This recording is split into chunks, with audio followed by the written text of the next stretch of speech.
Admit everyone. Robin, please admit everyone. He's admitting. Don't worry.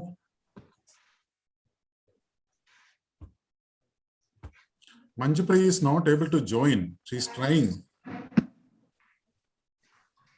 Excuse me, sir. Who's that? Yes. Sir, Manjupriya couldn't join. It seems she's trying. She's saying that she's from Adarsh Vidya Kendra, Vinisa School. And she said she couldn't. She's trying. She can disconnect and try once again. We are also trying to admit her, but she's not getting admitted. So what I think is she can leave and again, or she can join. Then it may be okay. Or from some other instrument she can try. Thank you, sir. Okay. Yeah.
Yeah, good evening, everyone.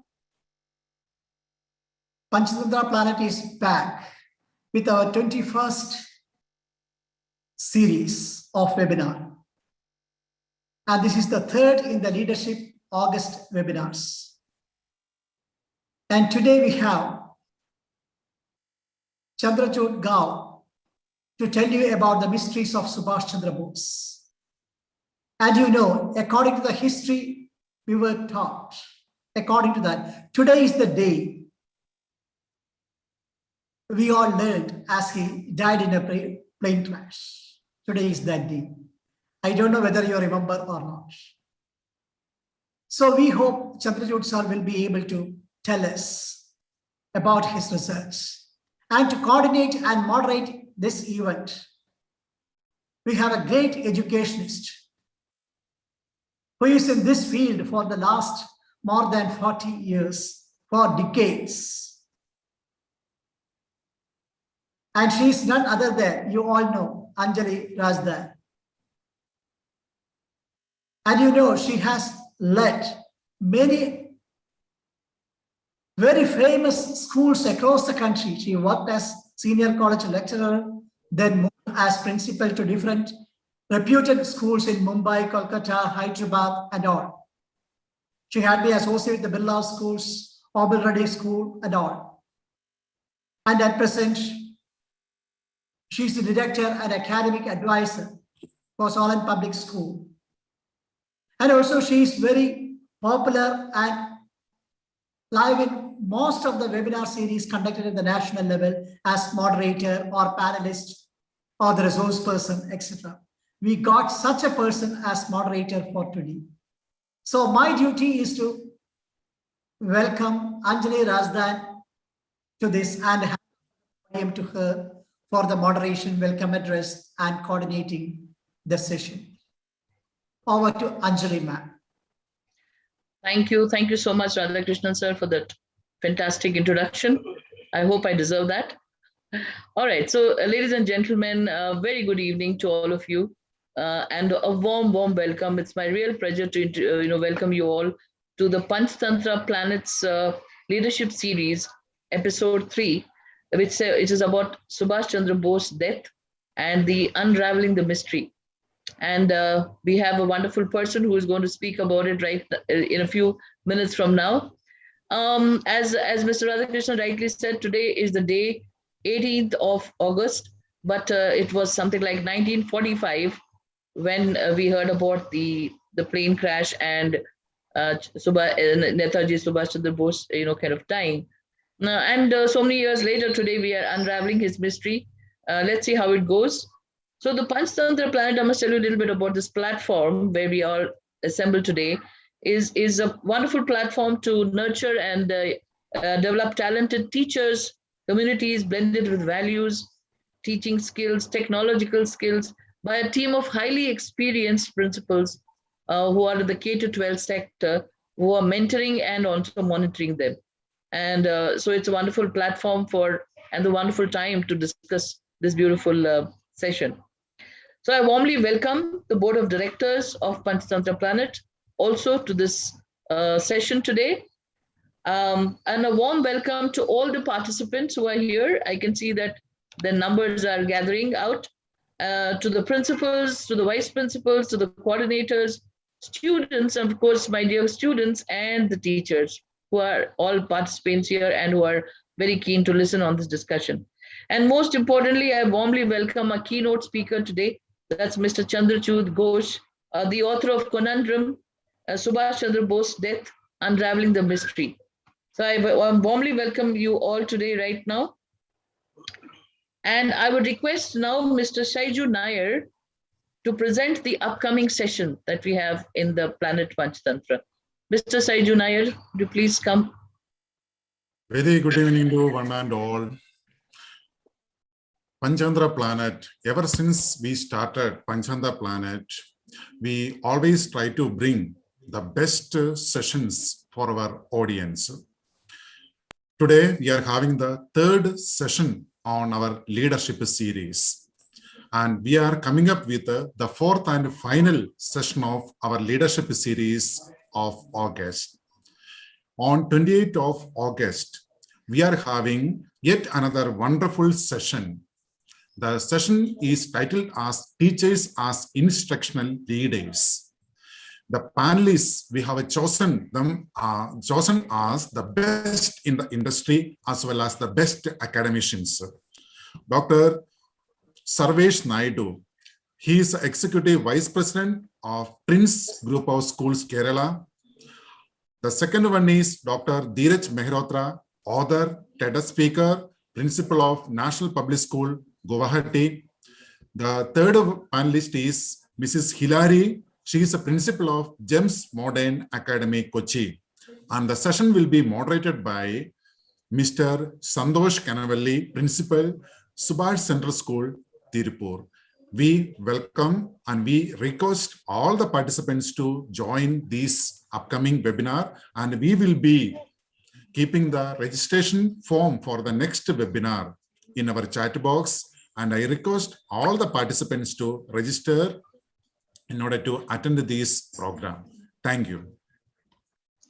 Thank you, Mr. Shaiju, for that upcoming session. It's equally interesting, I think, as what we're going to have it right now. Okay, so ladies and gentlemen, boys and girls, may I now introduce you to the keynote speaker, Mr. Chandrachud Ghosh. Mr. Ghosh, and I'm giving you a little peep into his background. I do hope I'm covering it all, but time permitting. Chandrachud Ghosh is a writer on economics, environment, history, and politics. He has a multidisciplinary career spanning over 2 decades, having worked with well-known environmental, academic institutions, and economic organizations pan-India. With the postgraduate diploma in environmental management, Mr. Ghosh completed his BSc in botany. I am also a botanist, Mr. Ghosh. BSc in botany from Vishwa Bharati Shanti Niketan, and MSc in science and technology for sustainability from SPRU, University of Sussex. Chandrachud Ghosh, along with Anuj Dhar and other friends, formed the pressure group on Mission Netaji in 2005 to generate public awareness over the official secrecy on matters related to Netaji Subhas Chandra Bose. Since then, they have been instrumental in bringing thousands of Netaji related classified documents into the public domain. He is the author of the bestseller Conundrum, Subhas Chandra Bose Unraveling the Mystery. Here's what the media has to say about this book before I tell the person himself to talk about it. So, Conundrum, Subhas Chandra Bose's life after death, is India's biggest political mystery. Ever since Netaji was pronounced dead following a plane crash on 18th of August 1945, and as I said, today is 18th of August, but 2021, Indians across the world have wondered whether the claim was true.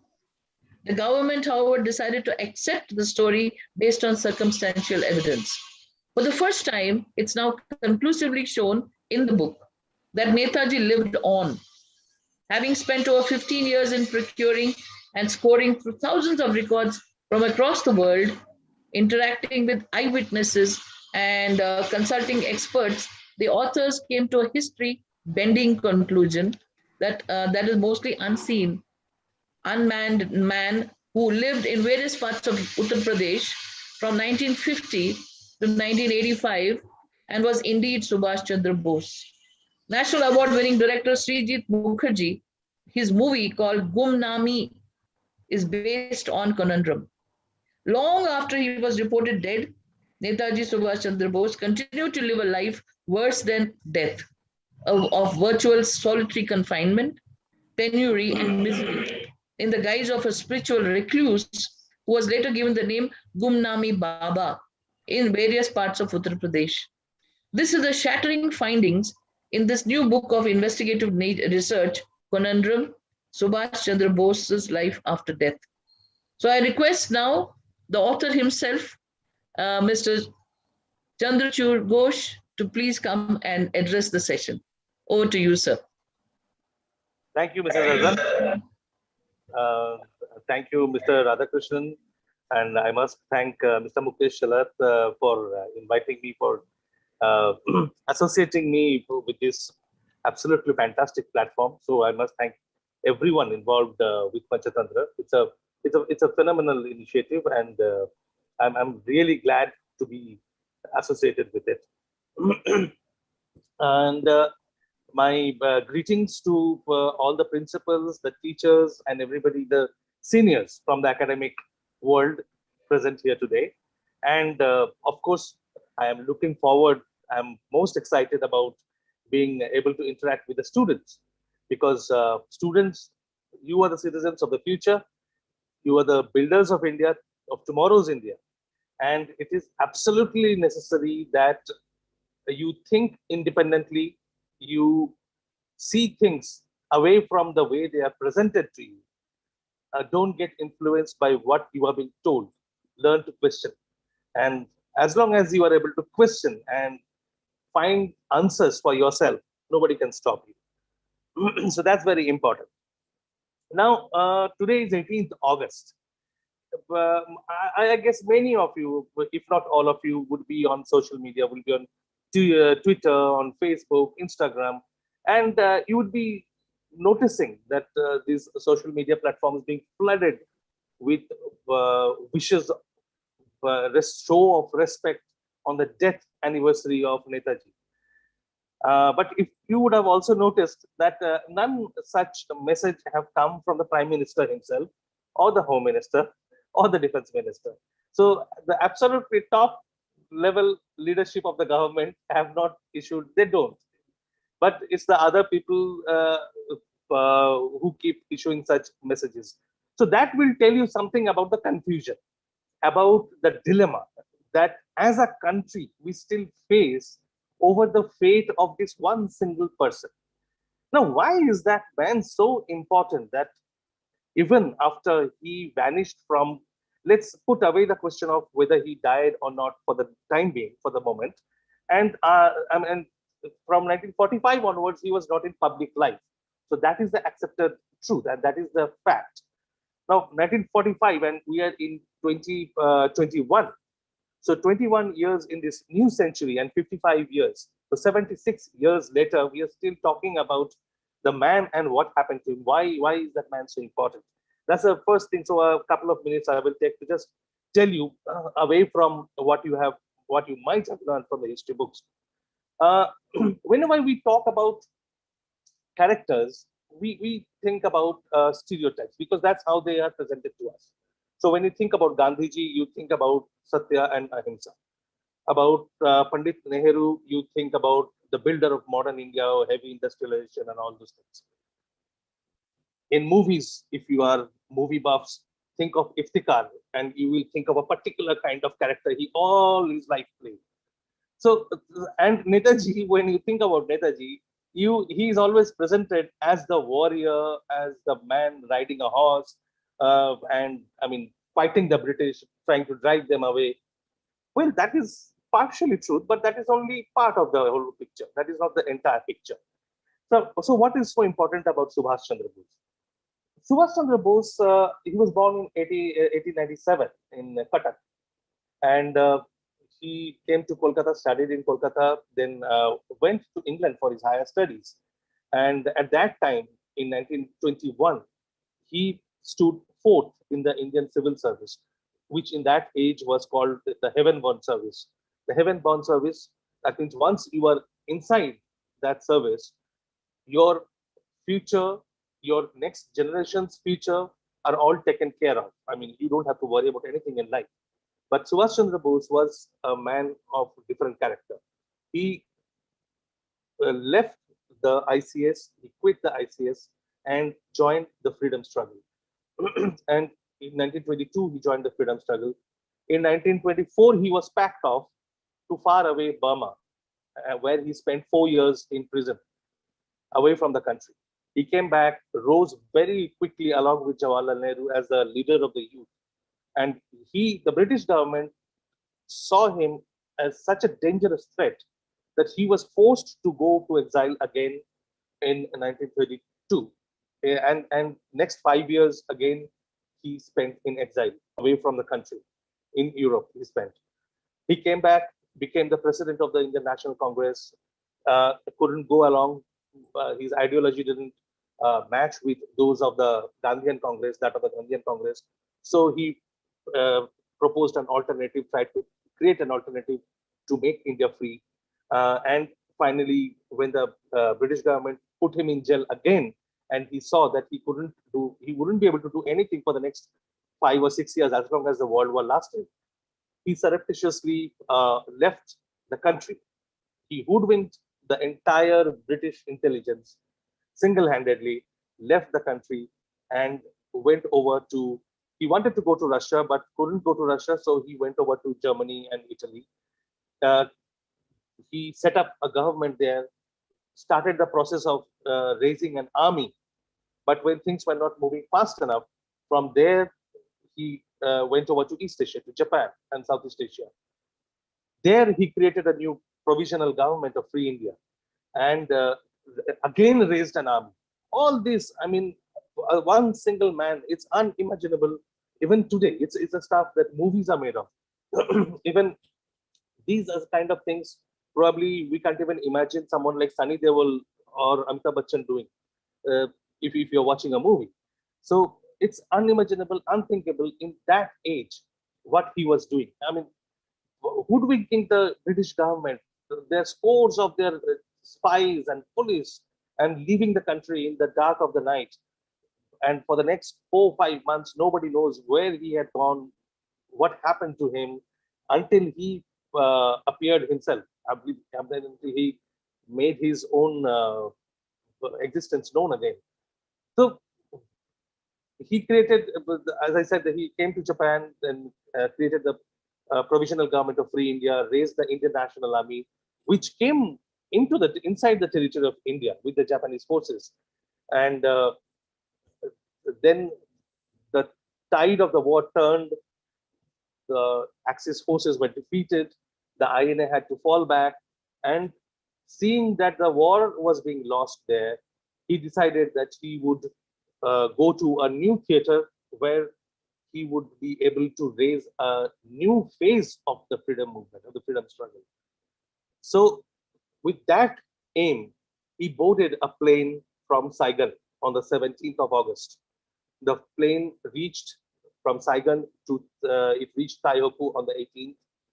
And from 18th, on the 18th, as the plane took off to go to its destination, which for a very long time was unknown, uh, it is said, the story goes, that it crashed on the runway and there were 12 or 13 passengers in the flight, all important military officers of the Japanese government. And almost all of them died except a few, I think there are 5 or 6 survivors. Rest all of them died. And Netaji, as is said, as the story goes, he succumbed to his injuries. His adjutant, the only other Indian in the plane, Colonel Habibur Rahman, he survived.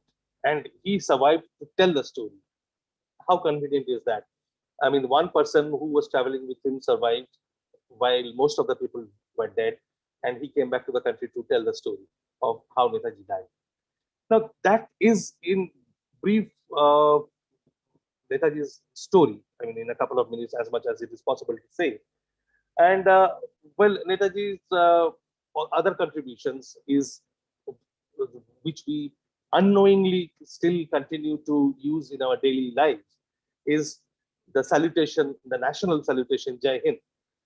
That's what he gave us. He gave us the national anthem. Jana Gana Mana was selected first by him when he was in Germany, when he raised the Free India Center. That was selected as the national anthem. And later that was adopted as India's national anthem. So these are symbols through which he lives in our midst.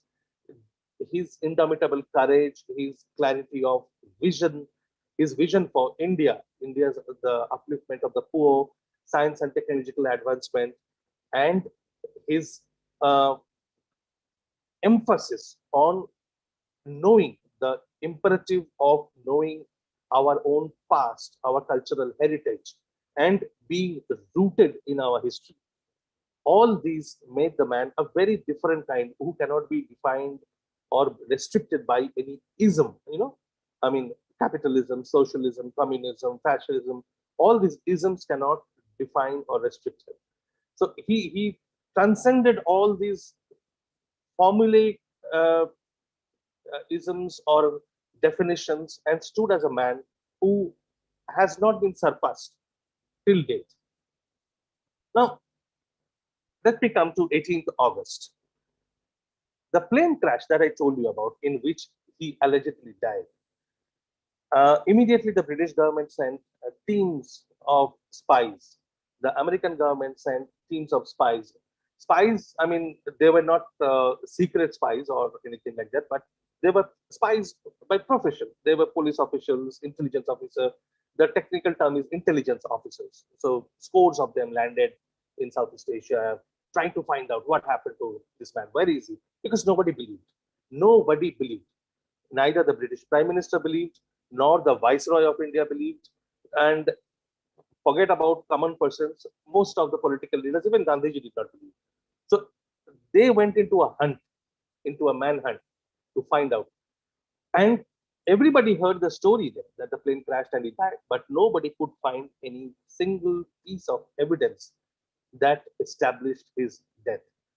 So that is what I would call today, 75 years later, in modern language, that it was one of the most phenomenal examples of what we call covert operation. Covert operation is something like an underground operation, which typically spies is done undercover. Something goes on inside, but the world gets to know something else, or the world might not even get to know about it before the next 100 years. So some things might leak out or whatever, but otherwise people don't get to know. So it was one of the most phenomenal examples of a covert operation, the execution of a covert operation.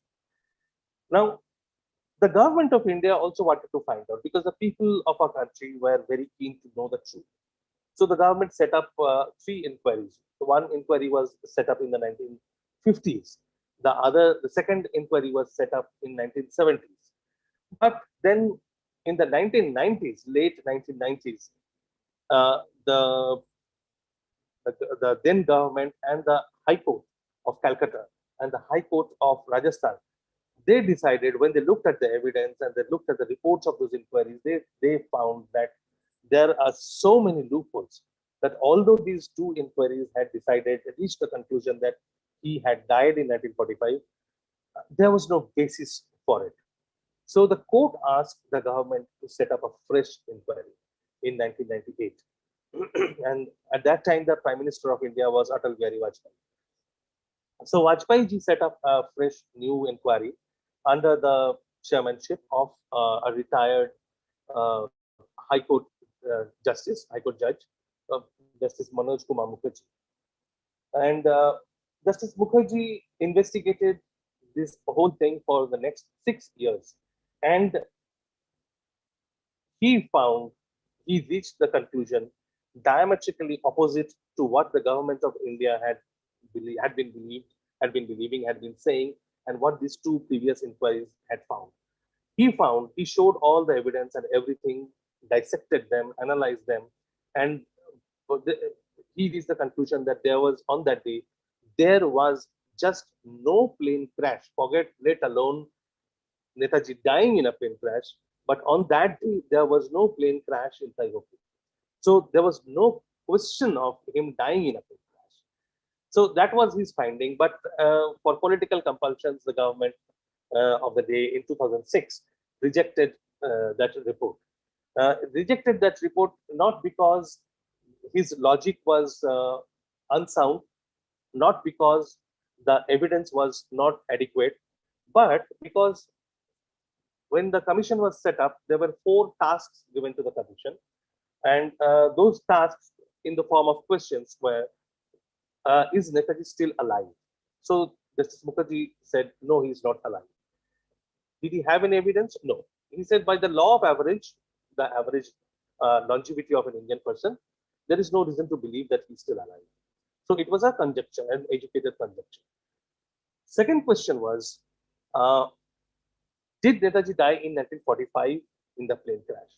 Justice Mukherjee said, no, he did not. Third question was, are the ashes that are stored in a temple in Tokyo, a temple called the Renkoji Temple, where there is an urn where some ashes are stored, and it is claimed that those ashes belong to Netaji. So the government wanted to be sure that whether the ashes are those of Netaji. So Justice Mukherjee said, since there was no question of his death in 1945 on 18th August, there is no, logically, there is no question of those ashes being his. In fact, he found that those ashes belong to a former Japanese soldier named Ichiro Okura. So he said, no, those ashes don't belong to him. And the last question that he was asked to answer was that if Netaji did not die in the plane crash, what happened? Now, this is a question which Justice Mukherjee could not answer. He could not answer because he did not have adequate time.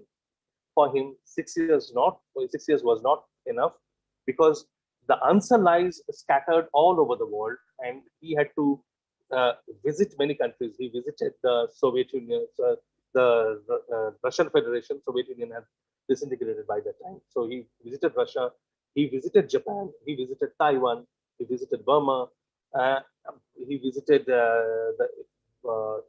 England. So he was going all over the world, talking to people, gathering documents, collecting evidence. But he found that in most countries, including our own, many sensitive records, files were being kept secret, to which he was not given access. So he said that I have not been able to gather enough evidence, enough material to reach a definitive conclusion. So I cannot answer that question. Now, since he could not answer that question, the government at that time felt that the purpose of setting up the inquiry was not served. So they said that we don't agree with Justice Mukherjee's findings. So that is what uh, uh, the status was in 2006. Now in 2006, I was a lot younger, and along with my friends, I mean, we were of course not school students, but I was I had taken a break from my career and had gone back to the campus for a for more learning, and I was living the student of a life again. I mean, I was enjoying it. I was in England at that time, and I had my friends in India, in the US, who were equally intrigued by Justice Mukherjee's findings. And we took great interest in studying his report, looking into the materials behind, and we were very disappointed when the government rejected the report. So we decided that we will do our own investigation. So 4 or 5 of us, we got together and we set up an organization called Mission Letters. And since, I mean, we are ordinary, very ordinary individuals, and it was beyond us to access secret government records. I mean, that is another indicator of how sensitive a personality is, or how important Netaji is. Netaji is not only history, he is very much in the present, because most of the records, almost 75 to 80% of files, official files related to Netaji, his life and his the INA and his work, they were kept secret till 2010. So sensitive was anything that involved him. So we formed Mission Netaji, and since we could not do much, we had our limitations, and we decided that our first job would be to bring transparency into the case. Whether we don't have the capability to go around the world to talk to different governments, to extract documents from them, or talk to experts or witnesses or knowledgeable people around the world. So first thing we started is collecting these documents. So how would we do that? As life would have it, as at that time in 2005, a new law was passed by the government of India. It was called the Right to Information Act. It was done in imitation of similar laws which exist in the developed countries. In most countries, it is known as Freedom of Information Act. In our country, it was now called the Right to Information Act.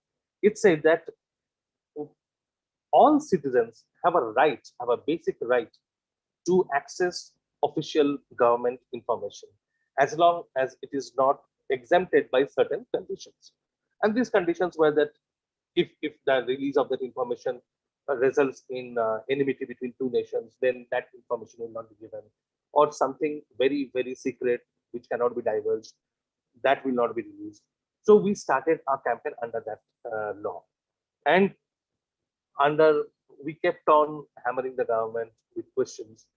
But and after many refusals, finally we succeeded in 2007, when a tranche of around 90 documents were released to us. The Central Information Commission, which administers this law, they asked the government to release over 200 documents, but the government said nothing doing. We cannot give 200 documents. We will give only 90. And who decided that? To decide that in 2007, that only 90 out of 200 documents will be given. Around the table, the people who sat to decide that was the Prime Minister of India, the Home Minister of India, the Finance Minister of India, the Defense Minister of India. So don't listen to anybody who says Subhas Chandra Bose is history.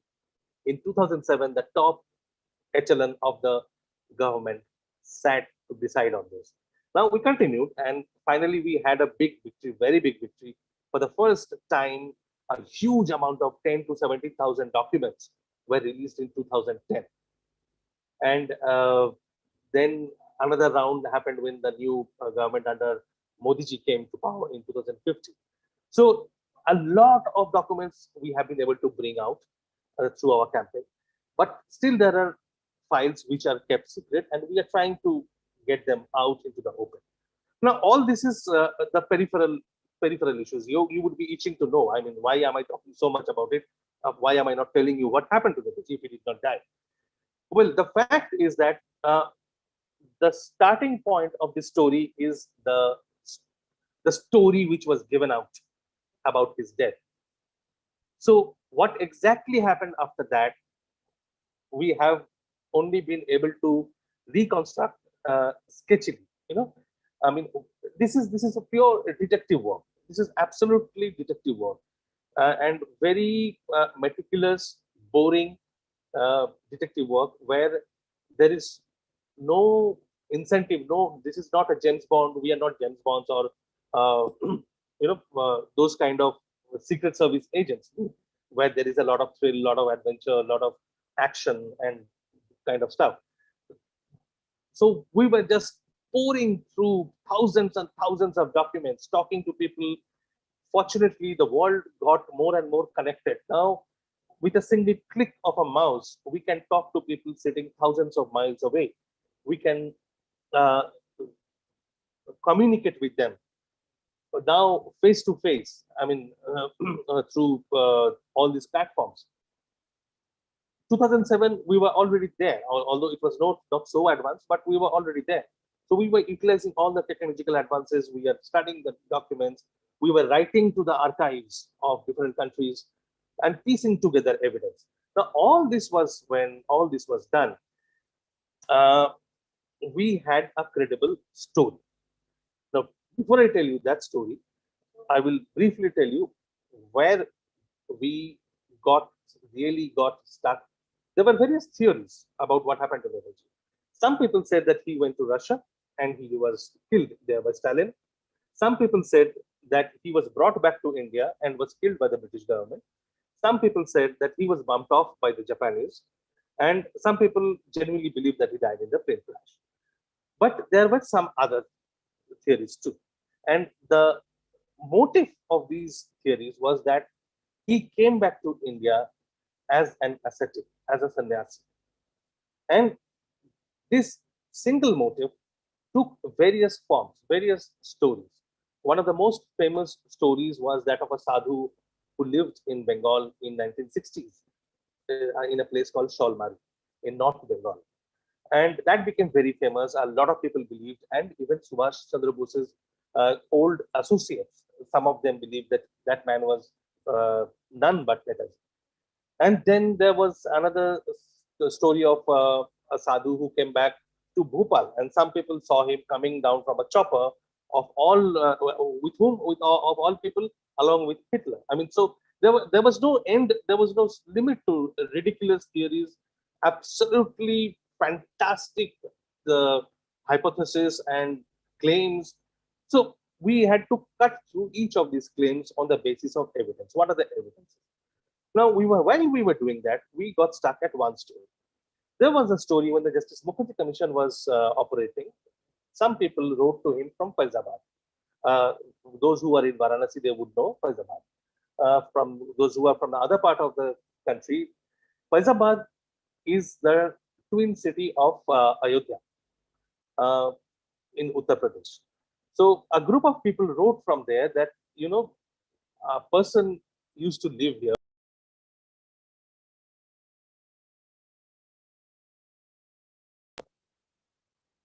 A person used to live here who came to be known as Gumnami Baba. And we are sure that it was the same person. Now, that sounded ridiculous. When I remember when I first came across this this hypothesis, this claim, I was very extremely annoyed, because my own belief at that time was that Netaji survived, but he went to Russia and probably he was put in the gulag, in the prison in Siberia, and killed. He faced the end of his life there. But the key word here is belief. Like most people in our country operate on the basis of belief.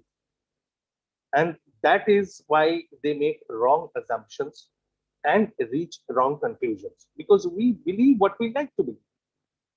a belief does not need proof. Belief does not need evidence. The two are very belief and evidence are two very, very different things. Evidence, when a proof comes in front of you, that might tell you a very, very different story than what you would like to believe. And that might always not be palatable. So we went into the story, we dug deeper and deeper and deeper, and we were amazed to find the amount of evidence that was thrown up. And finally, based on all the research that we had done, particularly Anuj and I, we put all our, well, not, I wouldn't say all, because some of it was so sensitive that we could not put it out in a published format. But 80% of what we found, we have included in our book, Conundrum, which is this book. Those who are in class 12 might try to read it. You might be able to fathom it right now. But we don't recommend it for students of lower standards, lower classes, lower grades, because it is a bit political. There is a certain amount of historical and social knowledge that is required to be able to crack it. We have written it for the common man on the street, written in that language, and the information, although it is overwhelming, it's too much. One should be able to understand and comprehend it. So basically, after 15 years of research, that is where we reached the irrefutable conclusion that Subhas Chandra Bose and the man called Gumnami Baba, who lived in Faizabad towards the end of his life, but lived in many other places, primarily in Uttar Pradesh, but in many other places also in India. He was constantly moving around. And so this man and Subhas Chandra Bose, Netaji Subhas Chandra Bose, were the same person. And to be 100% sure, we got forensic analysis done of his handwriting examples.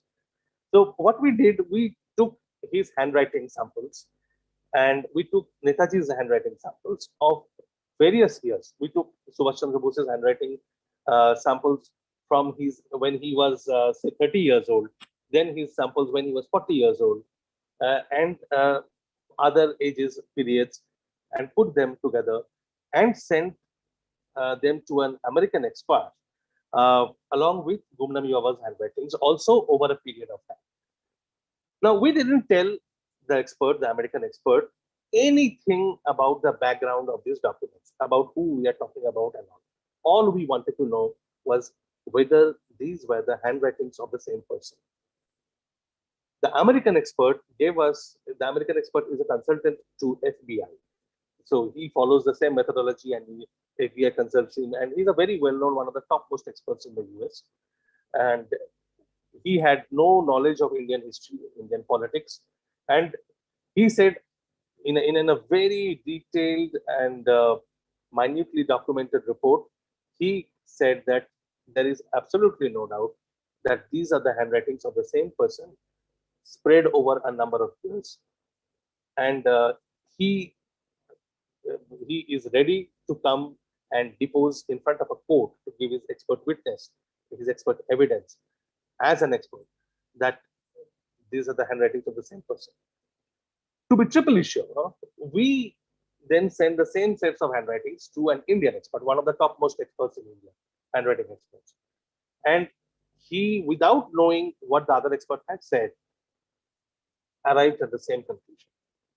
So we had circumstantial evidence, we had eyewitness accounts, and we had forensic evidence. So all this put together gives us a body of evidence that cannot be refuted, that cannot be ignored. So this is what we have reached. It defies imagination, it defies common sense, and it is to many people very, very repugnant to even think that Netaji would come back. I mean, a person who is fighting the British Empire, he's fighting the American colonialism, and such a person, how can he just come back and not come out in public life when India is still developing, is in the nascent stage of development, when India probably needed him more than ever?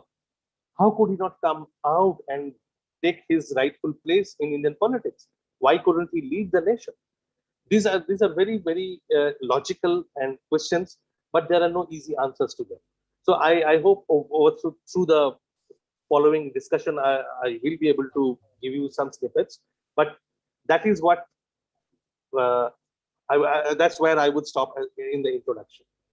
So please go ahead with your questions. Thank you so much. Thank you so much, Chandrajit Ghoshji. I think that was something sounding like a story which is stranger than fiction, and it's not a story; it's a historical fact. So before the children are going to ask you questions, but before that, I thought I'll have a little question which has also been intriguing me quite some time. Is that who do you think would have benefited from this Netaji's death being shrouded in mystery and whatever? Is there anybody who can benefit from this, and why? And your opinion, just your pure opinion. Obviously, I mean, there are usual suspects. I mean, those who wanted to keep him away were the same ones who wanted to stay in power. So it was obviously the ruling party of those years, of the initial decades. I will not go into too much of the politics of it because of the students, but I mean, and stop me if you feel that I am crossing the line. But possibly, okay. So we don't want to get into hornet's nest and get the bees around us. But another one which is just thinking, I'm just loud thinking, is that in 2005, when it was kind of understood that he is a Gumnami Baba, he would have been more than 100 years old, much more. And a person who is more than 100 years old, how would such a person be able to articulate, write, whatever, considering all the situations would be there? I don't, would a person with that age and that fragile nature and circumstances be able to keep writing and still, hide and all that stuff? I don't know, just a thought. Well, no. That you're absolutely right. It's a logical thing to ask. Well, he Gumnami Baba, the person who was called Gumnami Baba, some called him Pardewala Baba, some called him Bhagwanji, some called him just Swamiji. So he had no fixed name. He died in 1985 when Netaji would be 88 years old. So that's not too much of an age. So 1985 is when he passed away, when he left this world. And he lived in Faizabad till that time. So he lived in many places. He lived in Lucknow. He lived in a place called Basti. He lived in Ayodhya, Faizabad, and he kept moving, and different other places. Also, he went to. We find his traces in Rajasthan. We find his traces in Madhya Pradesh. We find his traces, footsteps in Tamil Nadu, and so he was constantly moving. And even according to his own versions, he was moving in and out of the country. Okay, thank you, sir. All right, so that's wonderful narration from the author himself of this beautiful book. Now, I would like the students who are there. There are around 4 or 5 students here, and there are many, of course, but these 4 or 5, we're going to ask you some questions. Chandrajit Ghoshji, I hope you are ready for them. We'll have a little question, kind of an interview by them with you. And I do hope, 2 to 3 minutes, we can have a wonderful time together. While this is going on, may I remind the audience on behalf of Planet Panchtantra that you have to fill up your feedback forms. Make sure that you fill it up and keep submitting it for your onwards transactions. All right, so we have the first girl student, that's Shruti Chaurasia. She's a grade 12 student and she's from DPS Varanasi. And Shruti, are you there? Yes, ma'am. Yes, Shruti. Yeah, so welcome here, Shruti. Mr. Chandrajit Ghosh is there. Please ask your question and let's see how he answers you. Yeah. Good evening. My question for you is, do you think that the committees that were set up by the government follow a predetermined narrative and therefore show a very reluctant approach So what do you think would be the best way to take forward your mission looking at these circumstances? Well, Shruti, that's a very good question. Thank you. Yes. To answer your question in brief, yes, these were politically, these committees, these inquiries, commissions were politically influenced very much. And yes, I would say that the conclusions were predetermined, but nonetheless, because these were government processes, they had to follow the full procedure. And when they followed the procedure, at least, I mean, 90% of the procedure, in the process, they generated a wealth of information. Even as they might not have wanted to generate so much information, voluminous information was generated, which made the work easier for us, that we don't have to run from pillar to post to get those pieces of information. All we needed to do is to struggle with our own government to get those, to make the information public. Now they are all available in the National Archives in Delhi. But before 2010, they were all kept under lock and key in the different ministries, in the Prime Minister's office, in the Home Ministry, in the Ministry of External Affairs, in the Defense Ministry, some with the state governments. So they were scattered all over the place in different places under lock and key, strictly under secrecy. Nobody could access them. But now that we have been able to bring them out, we have studied them, we have placed our analysis and conclusion in the public domain. But what we are trying now, our goal now is to have the official acceptance of what we have found, because we have followed a very, very rigorous method. I mean, I won't say we are foolproof. Of course, we are not foolproof. We also have our own bias in our mind, but we have tried to be as objective as possible. We have left out a lot of evidence which in the normal course can make big headlines, sensational stories in newspapers and TV channels. But the next step, how to take this forward and where to take this, is to constantly pressurize the government to disseminate the information to as many people as possible throughout the country, throughout the world, and create the pressure of public opinion on the government. The government or any political party always responds to public opinion, because that is what a government is. A government is our representative.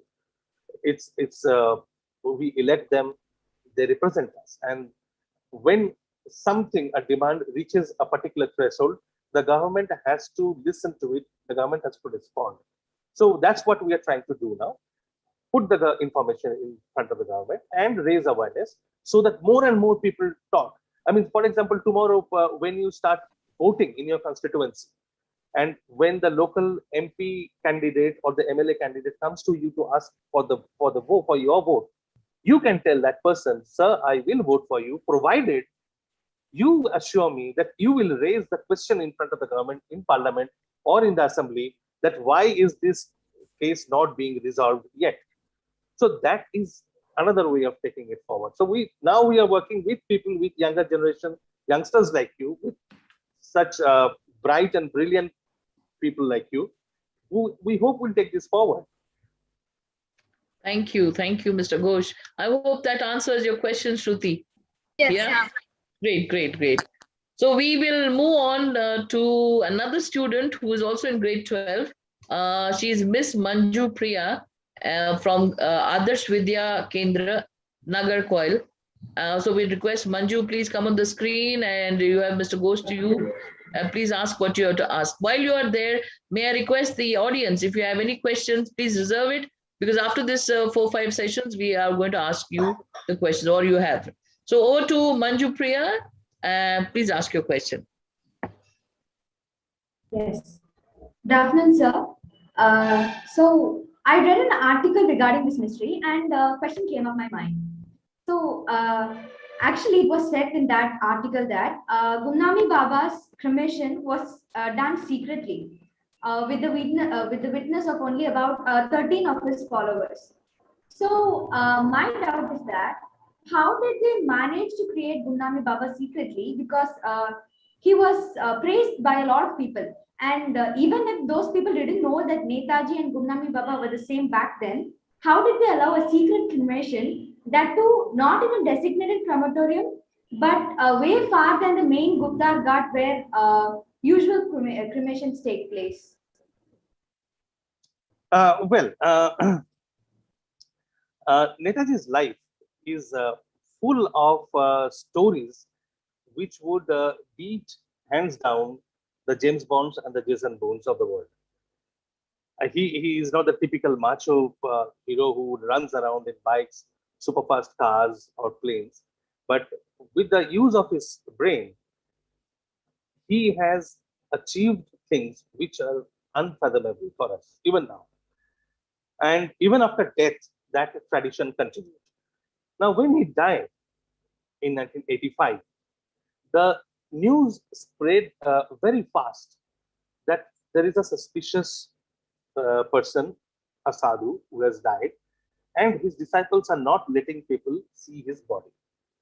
And within a day, uh, there was a huge turmoil in Faizabad and Ayodhya, and thousands of people gathered outside the house where he used to live, demanding to see his body. Now, the police, the district administration swung in, they controlled the crowd, and his disciples, Gumnami Baba's disciples, are actually waiting for some people to arrive from Kolkata. And who were these people who they were expecting to arrive from Kolkata? They were all terror to the British Empire. They were ex-revolutionaries and who had spent decades in jail. They have worked for India's freedom. Now, that people were getting more and more curious. Why are these people supposed to come here? And stories were being built up and rumors were spreading. Under those conditions, very cleverly, some of his disciples, 13 of them, which you said rightly, took his body out for cremation, and publicly they announced that they were going to take the body to the crematorium in Ayodhya. But just about a kilometer away from the house where he used to live, they quickly took a turn, went inside Guptar Ghat, which is on the banks of Saryu. The banks of Saryu, Guptar Ghat is a very sacred place in our tradition, where it is said that Sri Ram gave up his body by walking under the water of Saryu, and that is there is a beautiful, huge temple on Guptar Ghat. Now, the cremation was not done on actually on the Guptar Ghat, which is a metalled proper ghat, as there are many in our country, but about 200, 300 meters away from the ghat. Now, that area where the cremation was done belongs to the local military cantonment. And even trespassing is not allowed there. Forget cremating a dead body.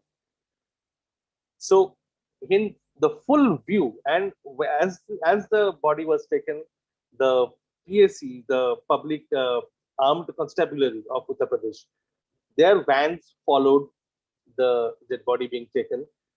The people of the army there, they were standing, they were watching. Nobody said a word. Nobody objected till the cremation was over. The cremation was over. The ashes collected, and people who came, those 13 people who came, they went back silently. So that could happen only if there was a secret which was known to some people within the administration, which were not known to people in general. And that secret took more than 30 years to come out properly in the public. Yeah, pretty. I mean, I'm also getting a little more conscious of the fact that, my God, this could have been that secretive that, people wouldn't get a whiff of it. Yeah. And it's good that you are at least probing into it. But all said and done, just wondering, Do we let the sleeping dogs lie, as they say, and just not get into that more, not dig into that, because what does it ultimately lead? If it leads to something more constructive, then fine, it's worth it. But if it doesn't leave, don't we think we should let time take care of itself? But anyway, that's not the question, Mr. But Ghosh. that's a philosophical question, which It's a philosophical the question. answer depends on how much you How we value look the at truth. it. How much you Absolutely, value the absolutely, truth. absolutely. So we are still not over with the questions. We have Master Vansh Agarwal. Vansh Agarwal is from grade 11 from DPS Varanasi to ask you a question. So over to Vansh. Child, are you there? Vansh Yes, ma'am. Agarwal. Yes, ma'am. Yeah, Vansh. Yeah, shoot your question. Good evening, Mr. Ghosh. So my question to you is, today with so much support and so many followers for Netaji Subhash Chandra Bose, isn't it a good time for the Bhajpa government to disclose the truth, as this will help them in the votes front also? And if not now, then when may be a good time for them? Well, I can't answer for them once, but definitely see the way you see things today.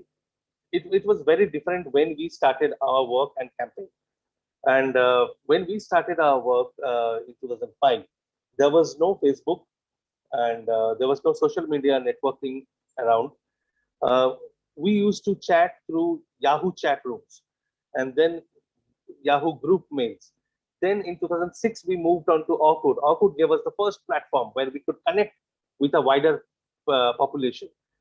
Then from 2007, we moved on to Facebook. Facebook, not a lot of people were there on Facebook at that time also.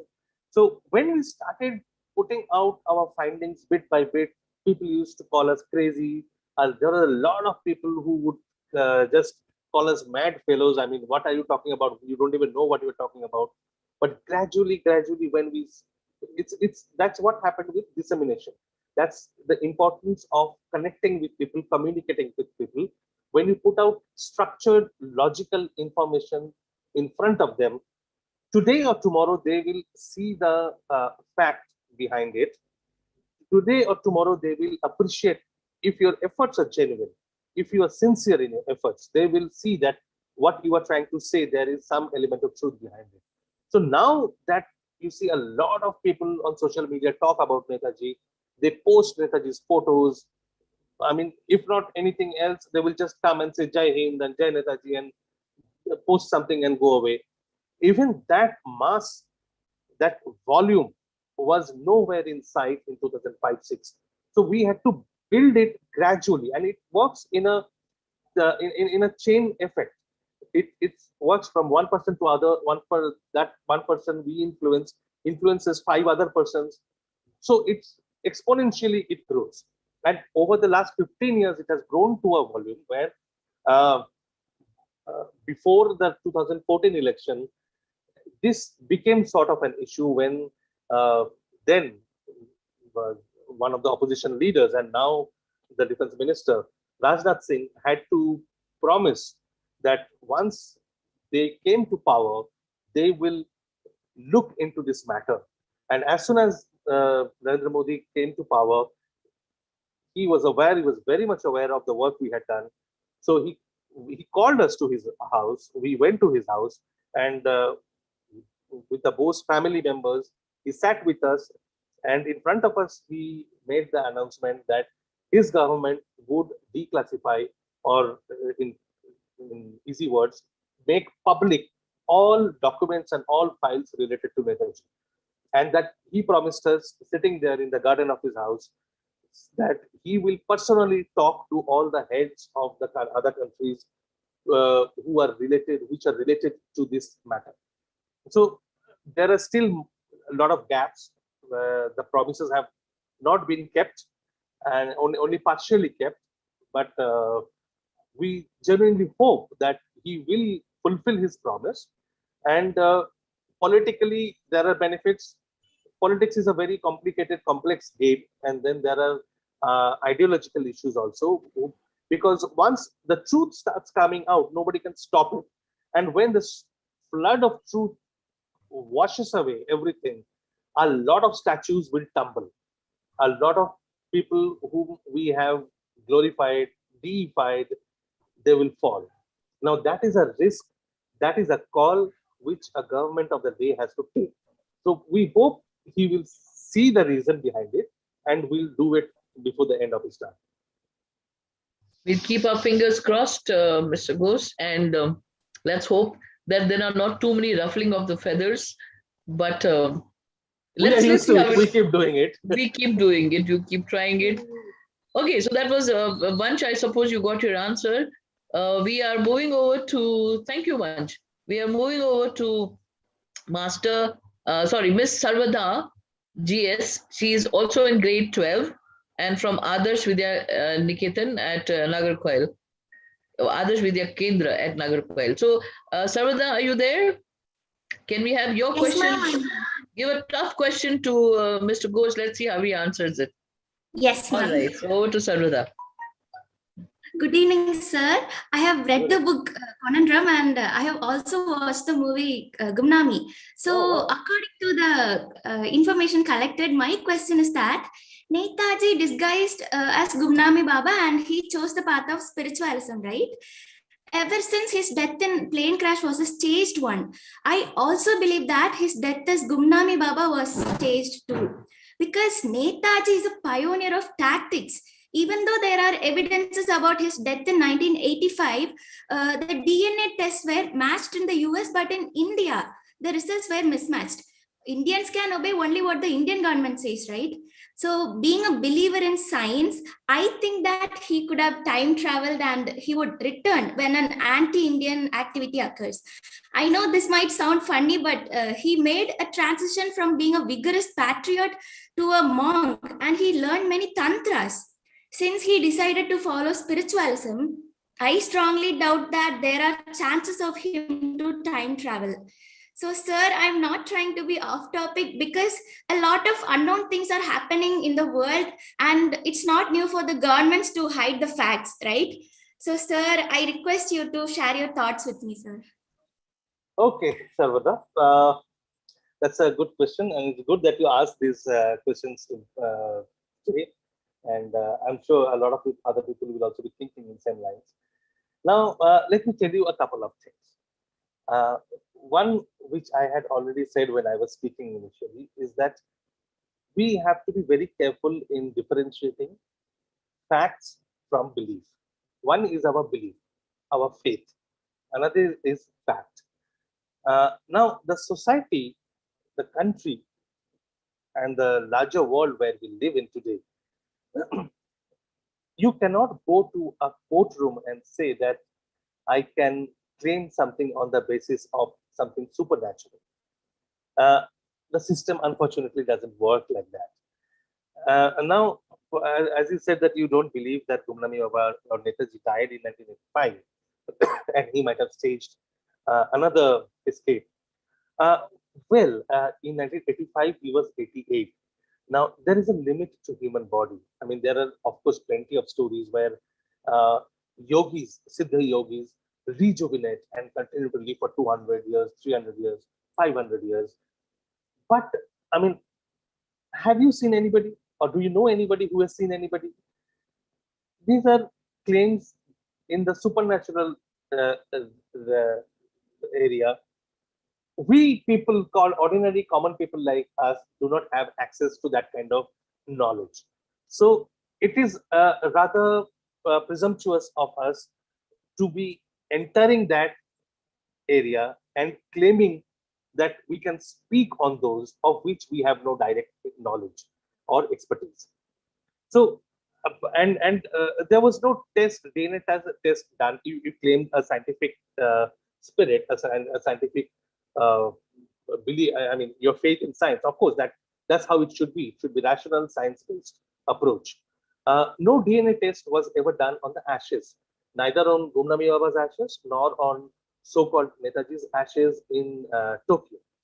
Uh, DNA test was done on some teeth found in Faizabad, where Gumnami Baba used to live.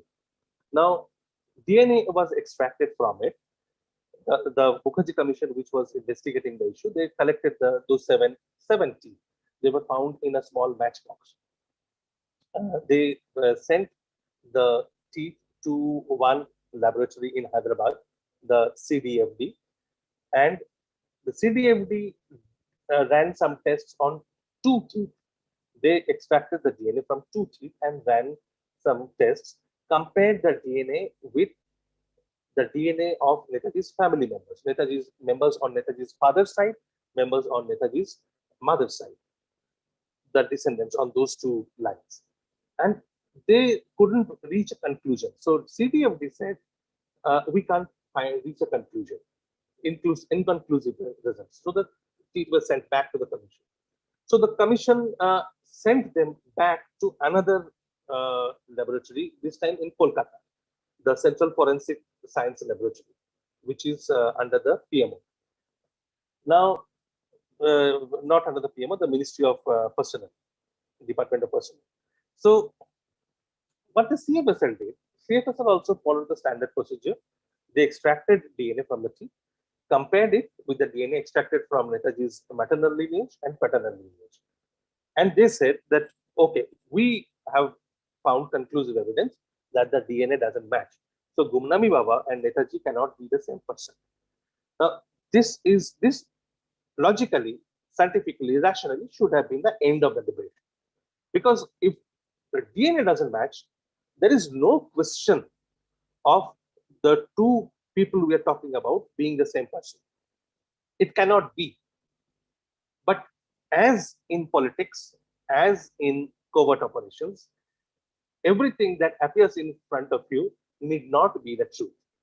So, and that is where irreverent, disobedient, defiant people like us come in, who like to irritate the system. We annoy the system, we irritate the system, we ask difficult questions. And personally speaking, talking to here today to all of you students, I would love to see you also doing the same. So we started digging, and then we found something very funny, that the tests that were done by the laboratory in Kolkata started in after December 2004. The samples were sent to the laboratory in December 2004. And even before the tests were conducted, the largest circulating newspaper in Bengal published a big piece of news that the DNA sample hasn't matched. So that gave us the story, what we were looking for. Now, for this to be true, I mean, the Mukherjee Commission, the Inquiry Commission, took them, the newspaper, to the Press Council of India. Press Council of India is like the court for all the media houses, the printing, published, the print press, the print media, the electronic media. Press Council of India is the apex house. So Justice Mukherjee complained against the newspaper to the Press Council of India. And the Press Council of India summoned the newspaper and said, how could you write this? The full story was not given out, but the newspaper stood by its story. They said that in journalistic parlance, this is called a scoop. That when something has not yet been divulged, a journalist can very well find out the story from inside through his sources and publish it. That is an accepted journalistic practice. The Press Council said, yes, we agree with that. Justice Mukherjee did not push too hard on this. He should have, because in this argument, the main story got buried. That a theory of scoop is acceptable. But a scoop is possible only when something has happened already.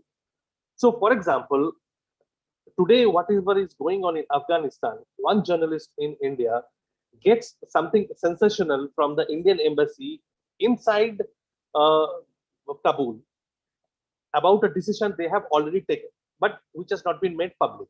That is a scoop. Because a decision has been made there, and it has not been made public, but the journalist has been able to get that story out, and he puts it out in the public domain. That becomes a sensation. But to be able to report that, the decision has to be made. So a scoop is possible only when an event has happened. Here, the biggest problem was the newspaper was calling it a scoop when the test was not even begun. So how can you publish the findings of a test that is not yet done? Either you have to be a tantric expert who can see into the future or everything that is happening in the universe, or you have to be, a time traveler. You have to have a time machine through which you can travel into the future 6 months ahead, because that's when the actual conclusion was reached. That's when the finding was given to Justice Mukherjee 6 months later. So either you are a tantric expert, you have supernatural powers, or you are a time traveler, or as they say, there is the simplest theory explains the most complicated problem, is that the tests were manipulated. So that is what happened. But having said that, have your faith in science, but don't lose your sight from political science, because political science is the mother of all sciences.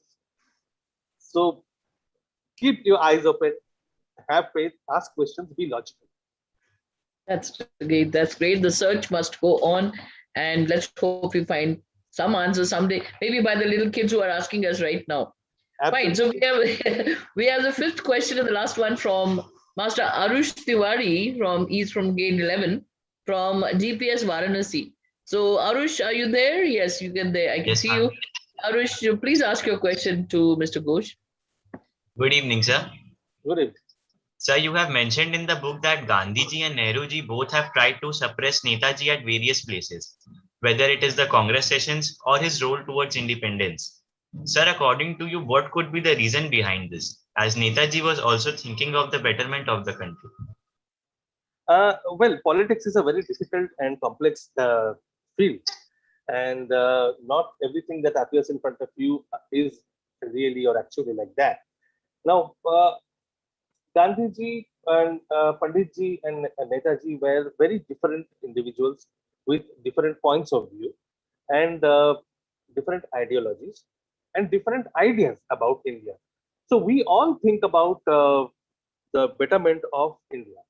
I mean, to make it very simple for you, both Rahul Gandhi and Narendra Modi think about improvement of India, but they are not on the same page and not working together. So it does not mean that you will be together on the same page and working hand in hand. At that time also, because there are certain ideas which Gandhiji represented, which were not very palatable to people like Panditji with Nehru and Subhas.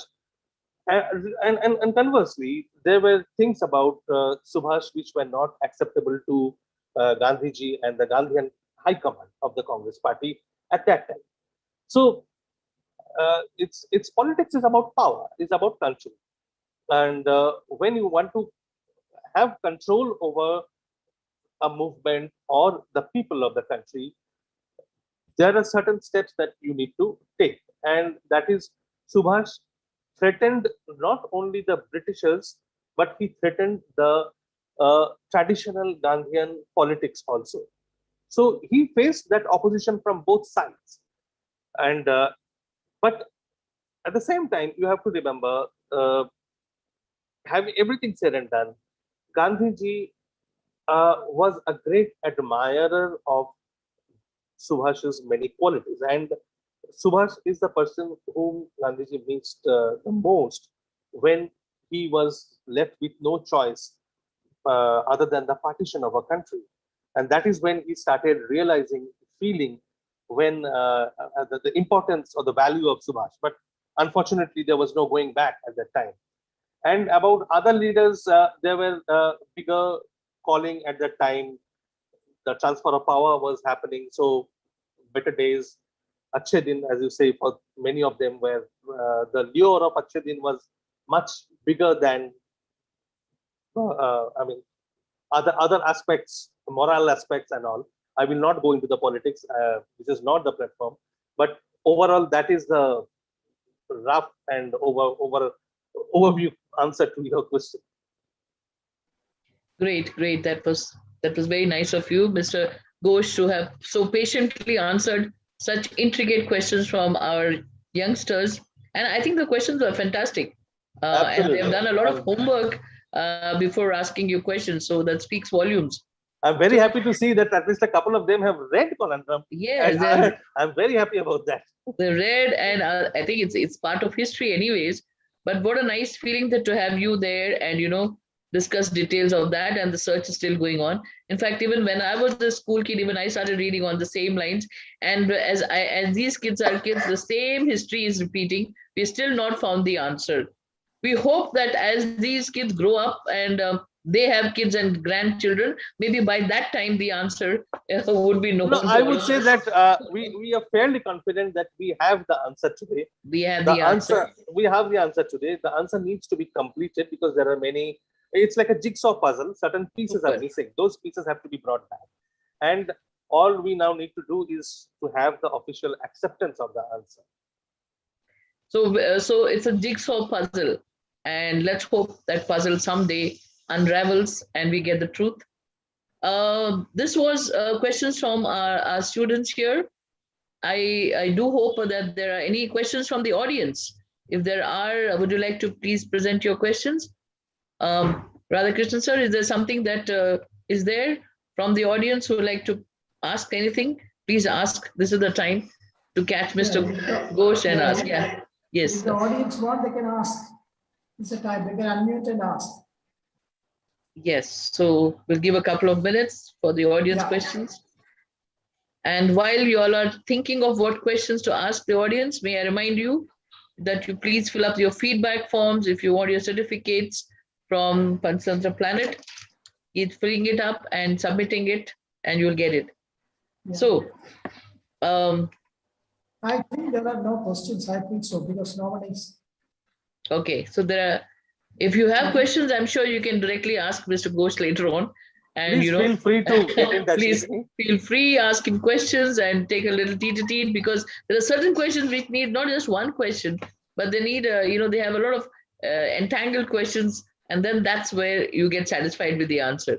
And especially when it leaves you with no answers, open-ended answers. So that's nice. And now I would request, thank you so much, Mr. Chandrachud Ghosh, for such a lovely information session. You've been talking constantly for almost an hour, and yet you have the energy to go on.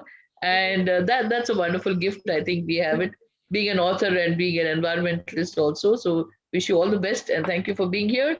We'd like you to continue a little more. I would request Mr. Binumon to please again present to the audience. This has been a real interesting session, very heavy, but at the same time very interesting, something which we all know as Indians. And the next session, Mr. Binumon, would you please present what is going to come up in the next session? A little slide onto that. Over to Mr. Binumon. Shaitu, can you? Yeah, good. Good evening. It was a really wonderful experience. What we heard, what we studied, or what we were told to study is everything. Now I feel that it is getting confused. But for our children, for the next generation, sir, you have given the real truth. I think we'll be carrying forward what you have shared with us. And Panchatantra Planet is coming up with another very good session, which is teachers as instructional leaders. And we will be having very famous panelists like Dr. Sarvesh Naidu, Dr. Dheeraj Mehrotra, and Mrs. Hilary. And they will be giving their valuable experience as instructional leaders, how this can be inculcated among all of us or all the audience who wants to be real academic leaders. And this is the last of our leadership series of August. I request all the audience over here to join on Saturday, and the joining link will be given in the chat box. I request Robinson to give the joining link in the chat box.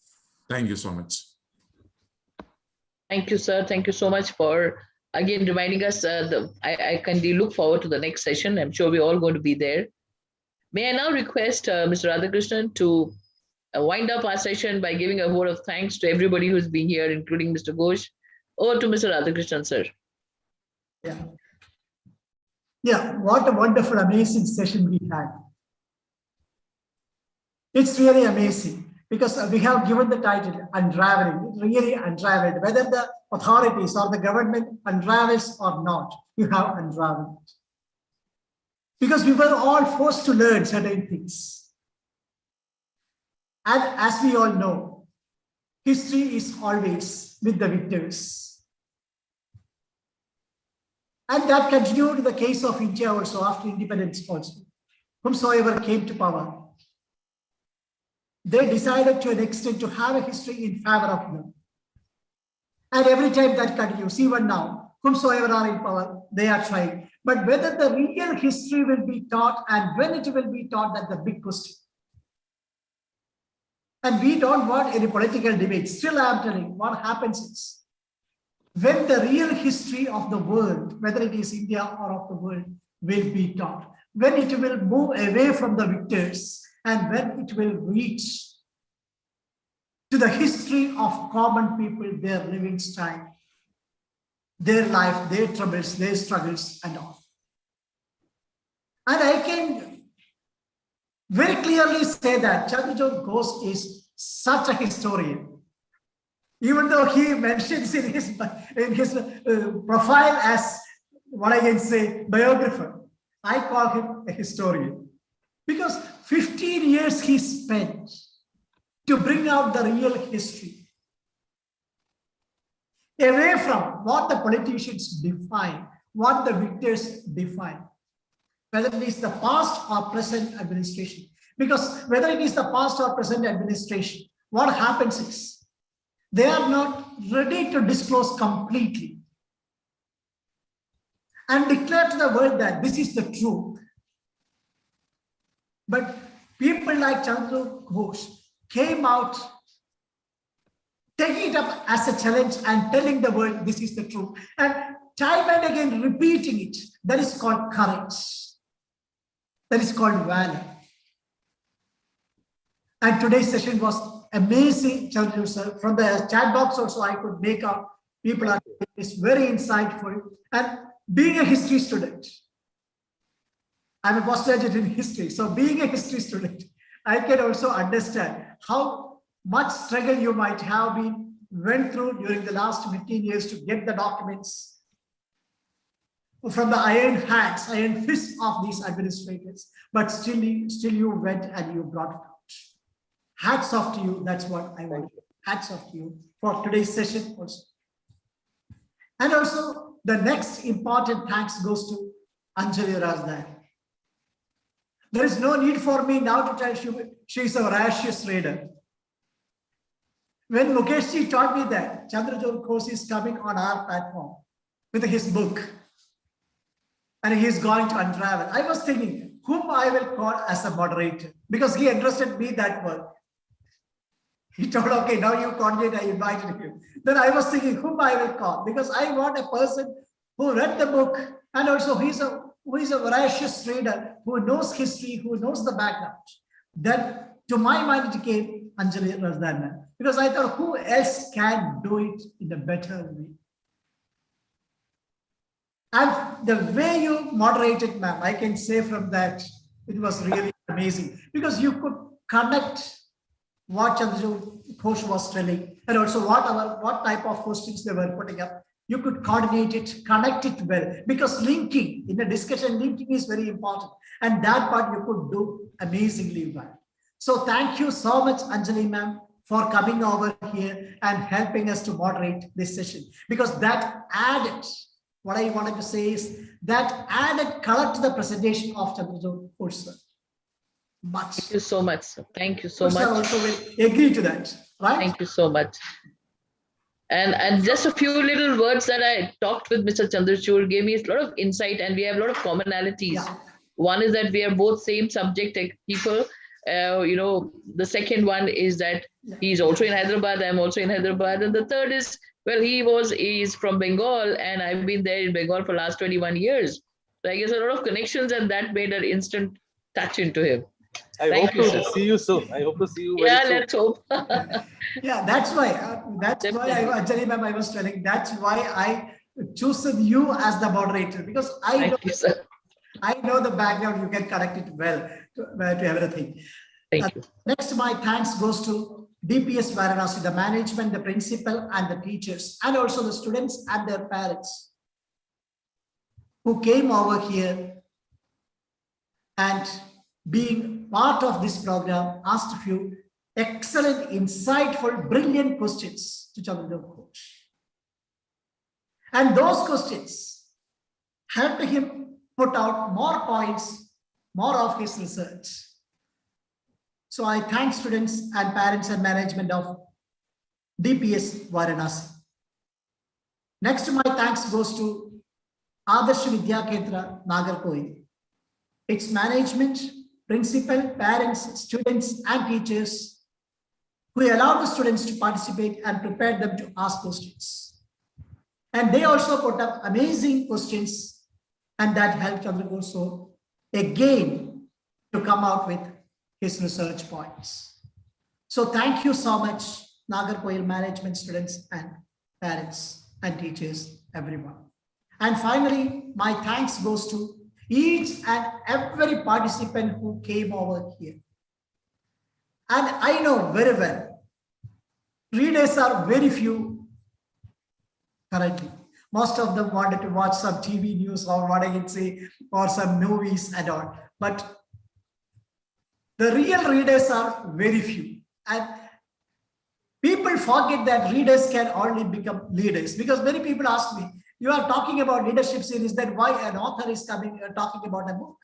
I told readers can only become leaders. So that is very essential.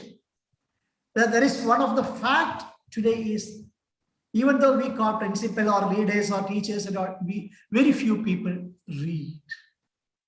And when we talk about book, very few people wanted to hear. That is very, what I can say, that is very sad for people like me or Chandra Ghosh or what Anjali ma'am. It's very sad. We must read. And we also, by making the children to read his book, what we have tried is, Panchatattva Plan has tried to inculcate that habit. That is another objective, to bring an author, introduce a book. Now, at least 6 students read the book, minimum 6. And also teachers who guided. That means at least 10 to 15 people went through the book. That is our purpose. We are very happy with it. And I think from the audience also, many people will go into the book now, try to read that. So thank you so much for making, and all the participants who attended today's session. Get the book, read, then you will understand better. And buying the book and reading it is an appreciation for his and also his team's 15 years of hard work. Because his good young days he spent for that. So buying the book and reading is really an appreciation for him that we must do. And finally, at the end, I conclude by thanking Robinson, who is managing the platform, and also Abhilash, who designs the posters and other marketing materials, and also I thank them too. And all the directors of Panchatattva Planet, I thank. So thank you once again, Chandra Ghosh sir. Thank you. Ma'am, and Thank you, sir. Thank you so much. Thank you, everybody, for being patient listeners and giving this wonderful platform. Thank you, sir. Thank you, Mr. Ghosh. Thank you, Mr. Radhakrishnan. Thank you, Mr. Seju. Many are asking where the book will be available, because many principals and teachers suggest that they want to get to that book in their library. Yeah. It's available from Amazon. It's available from Amazon. And, I mean, just it's not dry history or not dry. It's a detective book. I mean, as much as you like reading any good Sherlock Holmes book, you will, if you do that, you will like this book too. Yeah. Awesome. Today itself I have to order. I can't wait more. So thank you, everybody. I've had a wonderful session, very informative today. Take care, everybody. God bless. Thank you so much, sir. You too.